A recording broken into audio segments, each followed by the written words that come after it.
Hello, I'm Officer Snell with the Everett Police Department, and welcome to another edition of The Beat. Although we've been off a couple of months, I appreciate you guys joining us. Once again, I'm here with Chief Dan Templeman for our quarterly segment on The Beat. Welcome, sir. How are you doing today? Doing great, Aaron. How are you? I'm doing well. Looks like you've lost some weight. Yeah, just a little bit. You know, coming into summer, I got to thin down just a little bit, and but yeah, it feels good. Oh, that's good. I think I found your weight. Coming into summer, I'm chunking up a little bit for you. But I'll tell you what, let's get started on this. Over the past segments, we've talked a lot about recruiting and hiring and manpower for the Everett Police Department. Can you give me kind of an update on where we're at and how we're serving the community? Absolutely. It's, currently the challenge that we're facing in terms of hiring police officers is not necessarily unique to the Everett Police Department. It is a challenge that law enforcement is facing nationwide. And so when you look across the country and you look at especially some of the larger agencies that are experiencing vacancy rates in the hundreds today, which is unique for this profession. We too are facing a similar challenge here in Everett. The biggest obstacle tends to be finding qualified people, individuals who can pass the background investigation. So in terms of volume, even though our volume of applicants has decreased over the years, we still are seeing quite a bit of interest. But again, it's finding those individuals that have exercised common sense over the years and good judgment, highest ethical standards that we want to be Everett police officers. So this challenge that we're facing is, again, not unique to the Everett Police Department. But I am pleased to say that we're making a little bit of progress. Over the last 3 years, we've hired now, with the addition of our newest officer that started Monday of this week, we're up to 53 new police officers in the last 3 years. Wow. Which is an unprecedented number, to be quite honest. Hiring 53 police officers in that short amount of time for an agency our size of about 206 commissioned police officers is pretty significant. So our background investigators, our all of the staff that are involved in recruiting and training these officers have all been very, very busy for the last 3 years. So 53 officers, very significant. We still have a ways to go, though. We still have, close to 18 vacancies currently today as well. And the reason why... I was just going to ask, what is the reason? Why are there so many vacancies? Yeah, the reason why is because during that same time period, we've lost 48 police officers. So some of those have been to, resignation, or maybe some of those 53 that may not have made it through all of their training phases. We had to release a few of those officers.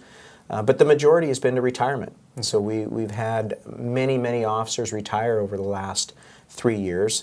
And so that has played a role in our inability to really make significant progress towards filling these vacancies.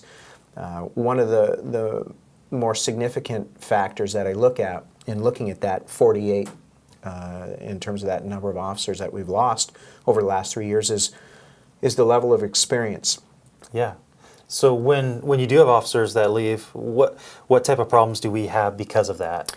Yeah, well, the officers, when they do retire from this agency, many of these officers have 25 to 35 plus years of service to this community. Earlier this year, we had an officer retire that had 40 years of dedicated service to the police department, and that was our Master Patrol Officer, Jim Duvall. Yes. And he was our firearms instructor, our range master. And when you see that amount of experience walk out the door, it has an impact on the agency, and it has an impact on the community. These officers over these many, many years build up very, very strong, positive relationships with the community and with their peers. And so if I look just at these 48 police officers that we have had retire and resign over the last 3 years, collectively, that's about, I believe the last calculation I made was 942 years of police experience. Wow. And that is, again, that's significant, and it's something that we're working on and we have to recognize. I think it's important certainly to hire entry-level police officers and officers that are young and are going to make a career out of this and start in their early to mid-20s and are going to spend 25 to 30 years here. But it's also important that we hire officers that have experience. So speaking of officers that have experience, there are some benefits to getting officers that are lateral, basically, lateral hires. And if I'm not mistaken, we recently came up with a nifty program that I hadn't even heard of as far as the benefits of the program anywhere else that's being done. So can you tell me a little bit about that and why, are we looking for laterals as well? Well, I think that, again, when we talk about losing all those years of experience walking out the door, and the impact that can have on an agency in terms of the officers that bring with them, or the ones that leave, for example, have a lot of experience in terms of dealing with people, different types of calls that they respond to. Over the years, you do develop instincts in this profession, and those are very, very valuable, and it takes time to develop those. And so when looking at this issue that we're facing, which was the loss of a lot of police years of experience, and our desire to replace some of that experience with other experienced officers, we then began to look at how can we attract more of these lateral police officers. And lateral police officers are officers that have at least 2 years of police experience. There are a few more little details, but generally it's at least 2 years of police experience. And how can we make the Everett Police Department a little bit more attractive and entice some of these lateral police officers? And so we began to really look at different ideas, and there are a lot of different ideas out there. And right now, the first one, and there may be others that we look at down the road, but the first one that we've adopted through the support of the mayor and city administration and the city council has been to offer what in essence is a signing bonus for a lateral police officer. And the way that our program is structured right now is that if you are a lateral officer and you qualify for the program, we will pay that officer an additional $15,000 within their first year. It's divided into 3 different installments of $5,000, but it totals $15,000 in their first 12 months after they are commissioned as a police officer here. Wow. And so far we've received quite a bit of interest from lateral police officers. But what I'll say is this, is that, replacing that experience is important, and having experienced police officers is important, but what's most important to me, and I think what's most important to the community, is having quality police officers. Yeah. And so even though we may see a lot of interest, our background investigation is going to stay the same. Our standards are going to stay the same, which are very, very high. And we will pick, the best of the best to represent us in this uniform. So a couple questions. One is, can I retire, get hired on, and get the bonus for a lateral? Well, if you retire, you risk whether or not I'm going to rehire you or not. So that is true. That is true. And then second, one of the questions I have received a lot from the community, though, is with this incentive, aren't we just stealing from other departments around the area? I mean, if I'm not mistaken, there was actually a lot of thought and reasoning behind the incentive program, but it seems like it's being interpreted as, hey, you're just trying to steal good people from our departments. What are you doing? Well, I think that you can look at it a lot of different ways. I will tell you this, out of the, I think, well over a dozen calls and emails and actually applications that we've received here just in the last week and a half to 2 weeks since we publicly announced this, that the majority of interest that we've seen has not necessarily been local. It's been out of state. And so, but here's the issue. Right now, this profession is facing some significant obstacles when it comes to hiring qualified, quality police officers. And we're all looking at the same pool of candidates, whether it's entry-level or lateral police officers. There are a lot of police officers that are looking for one reason or another. A lot of times it's family reasons. That's what we see quite a bit, is that maybe a spouse has been relocated to Washington, or they have family in Washington or the Everett-Snohomish County area, and so there's a reason why they're looking to leave the agency where they're at, and so they're going to, and my thoughts are, if they're going to leave anyway, why not come and work for the Everett Police Department, and why not make it more attractive? So, so the bottom line is that we're really looking to not cause hardships for other agencies by any means, but I will tell you that we've been struggling for the last 3 years. We've been hovering anywhere between 20 and 25 vacant positions, even though we've hired 53 police officers. And so it's really time that we make a statement here and that we really become aggressive to bring quality police officers with experience to the Everett Police Department. Yeah, and I think one of the comments I heard also was that we don't think that this incentive is going to make anybody decide suddenly, oh, hey, I'm going to move to another department just because. It seems like all the people that are making these considerations are already in the process anyhow. And again, like you said, I think just wanting to make sure that, hey, look at us, give us a chance, check us out, and see what we can do for you here in Everett, because we have a good department. Yeah, I think that's a really good point, Aaron, and specifically that these officers, it's a significant decision to leave an agency that you've been at for years. I mean, you walk away from seniority, you walk away from a lot of friends, you walk away from a lot of knowledge that you've learned within that agency, because every agency's culture is a little bit different, and so you're going into something very new.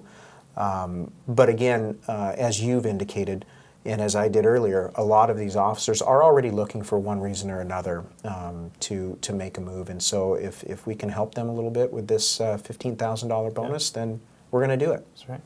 Everett's a good place to work.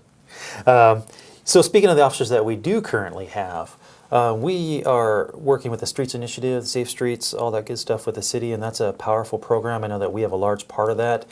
One of the pieces that we have is the COET team. More acronyms, right? COET.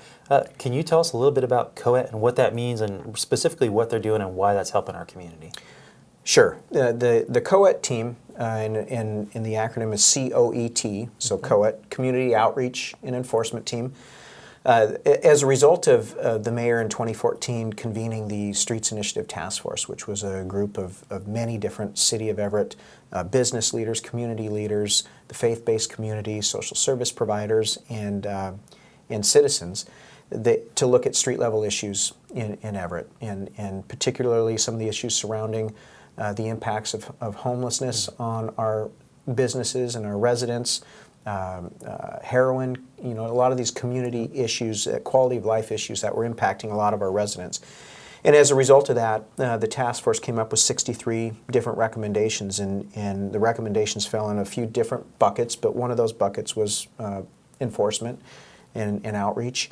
And so as a result of that, we were fortunate enough to, through support of the mayor and again City Council, to be funded for a new unit, and this is the Community Outreach and Enforcement Team, and it is a team comprised of 4 police officers, a sergeant, and 2 law enforcement embedded social workers. Right now we're not at full staff yet in that team, but we do have a sergeant, 2 of the officers, and 2 social workers. So the social workers are civilians or specially trained, or? Yeah, good point. They are non-commissioned, so they are civilian employees. And this team is primarily tasked with responding to some of these street-level issues and really working with this population that is impacted by homelessness, maybe mental illness, and or drug addiction. And what we found was that, as a department, these issues, we were seeing them on our streets more and more. And our officers that are responding to all of the 911 calls that our community calls in, whether it's a theft or a burglary or an assault, whatever that may be, that these officers then were dealing with a lot of these individuals from this population, and they really, the officers didn't have the time or the knowledge or the expertise to deal with some of these complex issues that this population faces. And so, we would find that our officers would respond to a call, deal with it, handle it right there in 5 minutes or so, and then because of 911 being 911 driven, they're off to the next call. And then they may go back then to this call again later because there's another 911 call involving this person. So we weren't being very efficient. We weren't really solving the problem, right, and really analyzing it. And so that's where this community outreach and enforcement team comes in. These officers are, through a competitive process, are selected to this team, and then the social workers, obviously through a competitive process, are hired as well, and have special training, knowledge, and expertise, and especially have the time to be able to work with this population, because some of these cases, some of these individuals can take hours in one day just to work with them, to develop trust, to be able to find out what they need, and to get them interested in pursuing those needs with the social worker and with the officers. So this is a relationship that, unfortunately, as much as our patrol officers, our first responders on the street would love to be able to develop with a lot of these individuals, we just weren't able to. Don't have the time, yeah.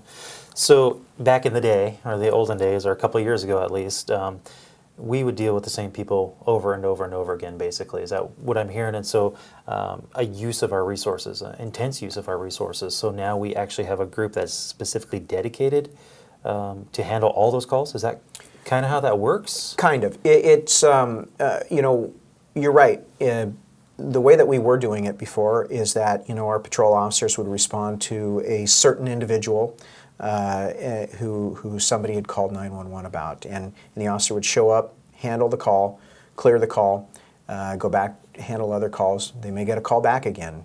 Maybe it's a different area, different block, same situation, same person, come back, deal with it, clear, come back. And so it was this cycle that was occurring.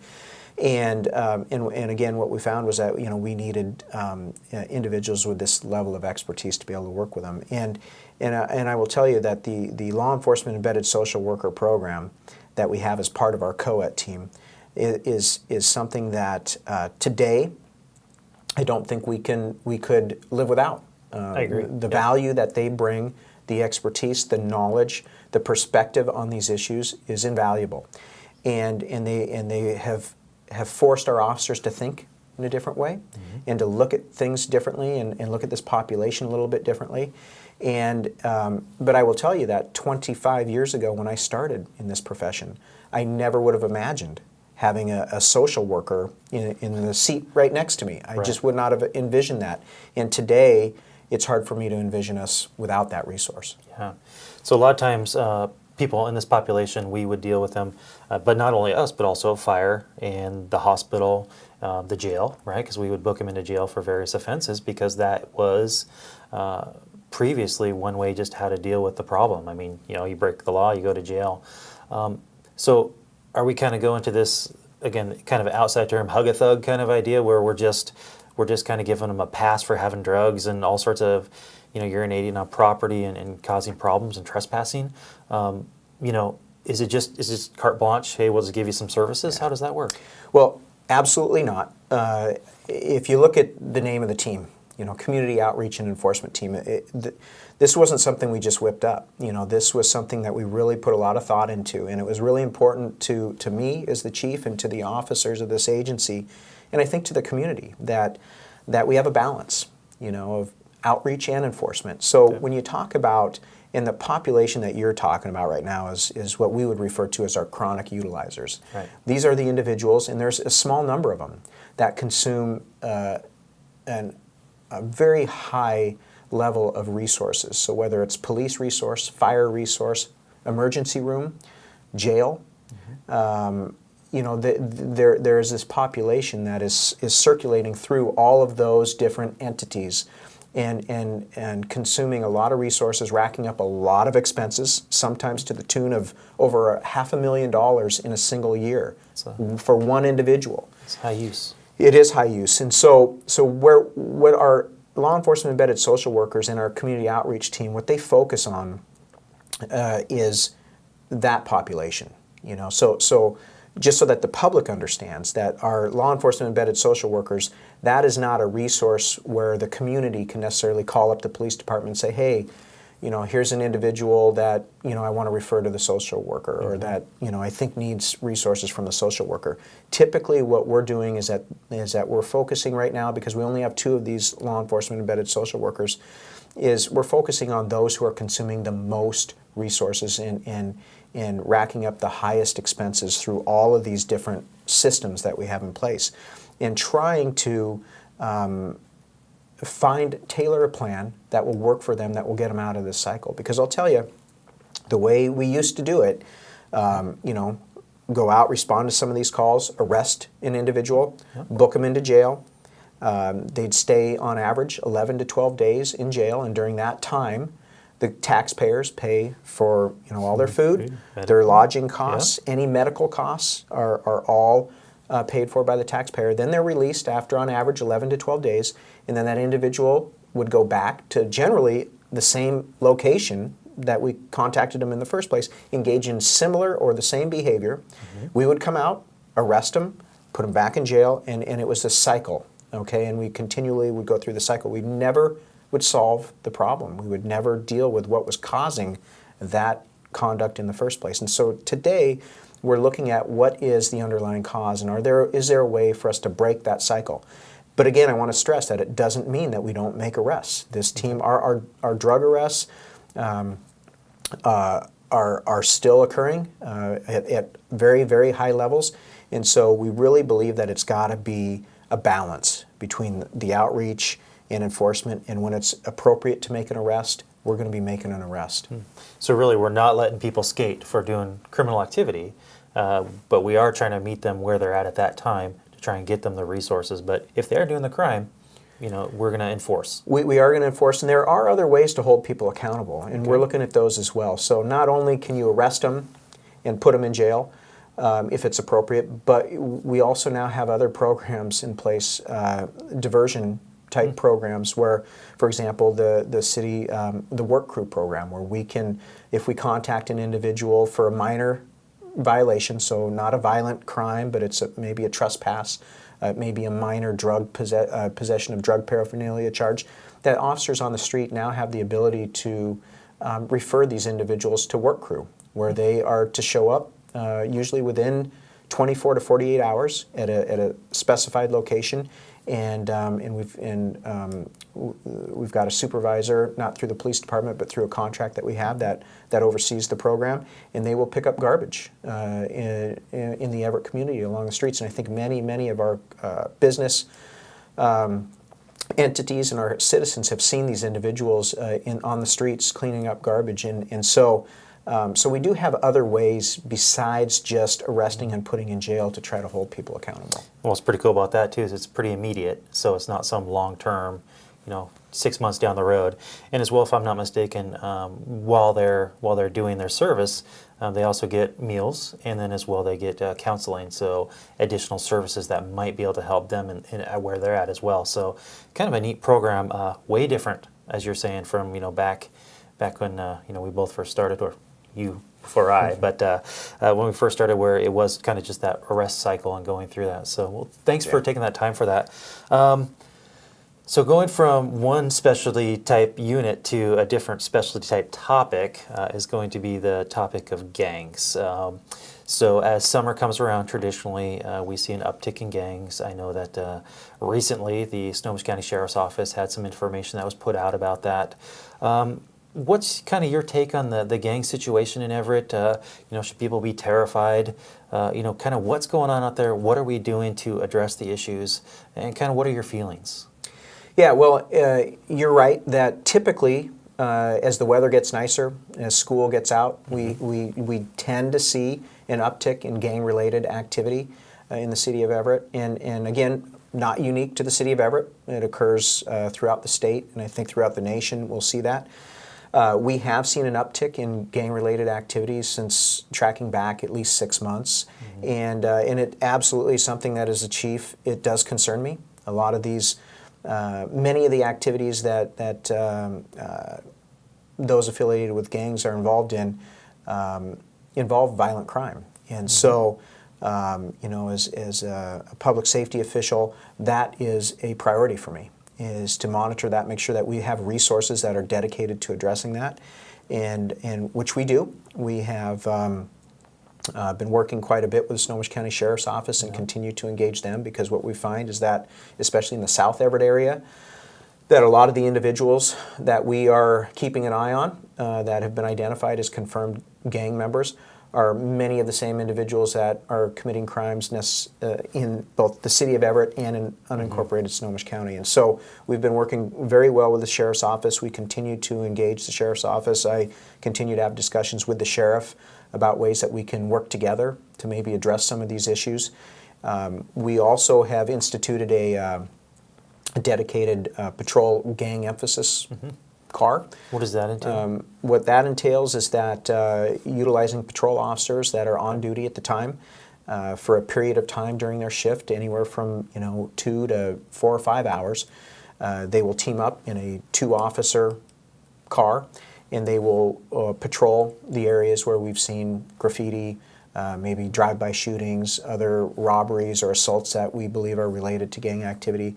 And it's a high visibility approach, so they're in a marked patrol car, they're getting out of the vehicle, they're making a lot of contacts, they're driving through a lot of the apartment complexes, and just really making their presence known in these areas where we've had some of these issues. And that's proven to be, I think, a very, very valuable resource for us to have. So in one of the meetings that I recently attended, a detective had mentioned that there have been traditionally using parks and those types of public locations to kind of recruit, to do their nefarious deeds, those types of things. With this high visibility gang unit, people may be concerned about going to the parks because they're thinking that they're overrun by gang members. But is this unit also specifically going to those locations? Correct. These officers will visit the parks. They'll visit, like I say, apartment complexes and other areas where we've seen the activity. And not only this what we call the gang car or power car, not only that unit, but we have also rededicated our anti-crime team. So our anti-crime team, which right now is comprised of 3 police officers and a sergeant, their full-time assignment is gang enforcement, gang outreach, and so they too, maybe not necessarily in as much of a high visibility way, but they too are dedicated to this effort. And so we have a unit that's specifically now dedicated to gang enforcement, and then we utilize, like I say, patrol to assist and augment that. And between these 2 resources, we're able to definitely make a lot of contacts in the community with not only gang members but other youth to try to really provide positive influence on some of these kids that may be on the borderline of whether or not they're going to become involved in a gang or not. Yeah. Speaking of these positive community things, we have also talked in the past about the Casino Road Soccer Camp, the Junior Police Academy, Badges for Baseball, and while it may be a little self-serving, I just want to thank you for continuing to support those programs. We hear some phenomenal feedback from the communities. Casino Road Soccer Camp is on Casino Road, and at times that's where we have some of those issues and concerns. I was recently, just so you know, I was recently talking with one of our players who was initially a player, ended up being one of our coaches. He actually was getting into the lifestyle of the gangs. And when he became a coach, he kind of changed his mentality. And in the summer times, then he'd start playing with some of his players from Casino Road area, and it kept him out of the gang life. And he's very appreciative for those programs. And I know that's not the only story, but the support from the department and from the city, as well as from the community members themselves, is phenomenal for these programs. And I know that we're making a difference out there. Sometimes I think the public just doesn't, fully recognize the various aspects of what we're doing. Yeah, I would agree with that. I think that there are so many of those stories that are out there, and we hear those, and we probably as an agency, because there's so much going on, in Everett and with the Everett Police Department, that we may not always get these stories all out. Right. But I think that you hear them, I hear them, you're involved in these camps, usually for the full duration of the camps. I come and visit them. And I see those interactions. I see the positive role modeling that's going on. I see the officers making connections with these kids. And I'll tell you, that when you talk about looking upstream and trying to change the future, that is what we're doing with a lot of these camps and a lot of the outreach that we're doing with the dedication that we have as an agency to the schools in the city of Everett, the middle schools and high schools. We have school resource officers in every one of those schools, and we have made a commitment. Right. Even during the times where we're down. Yeah, even when we've had staffing challenges, that unit, for the most part, has been fully staffed. There have been a couple times where it's taken us a little while to get a new officer in there, but I really think that it's important, and that building those relationships now is what's going to have an impact on us in 10, 15 years down the road. Yeah. Excellent. Well, I know that I've taken up quite a bit of your time, but as you're talking about promoting some of the various things that we do in the department, that's one other thing that I'd just like to let people know is that we are dedicated to do a better job of kind of providing some of those positive stories to the community as well. Providing the news. So we do have our Facebook page. Department Facebook page, which we try and be active on, as well as our Twitter account, which especially with emerging events, ongoing, critical incidences, we try and make sure that we keep people up to date. So, we also have a YouTube account, try and put as much education up there as possible. We have a brand new crime prevention officer who's dynamic. She's going to be a phenomenal asset to the department's outward facing, education programs. So, we're very excited about that. I would like the public to know that we are dedicated to providing the information. So check us out on Facebook, check us out on Twitter, YouTube, those types of things. So Chief, thank you very much for your time. You bet, I Aaron. appreciate it. Yeah. So that is a conclusion for our third quarter for 2017. I really appreciate you guys taking the time to watch us and figure out what's going on with the department. And as always, please go out there and make this a better community.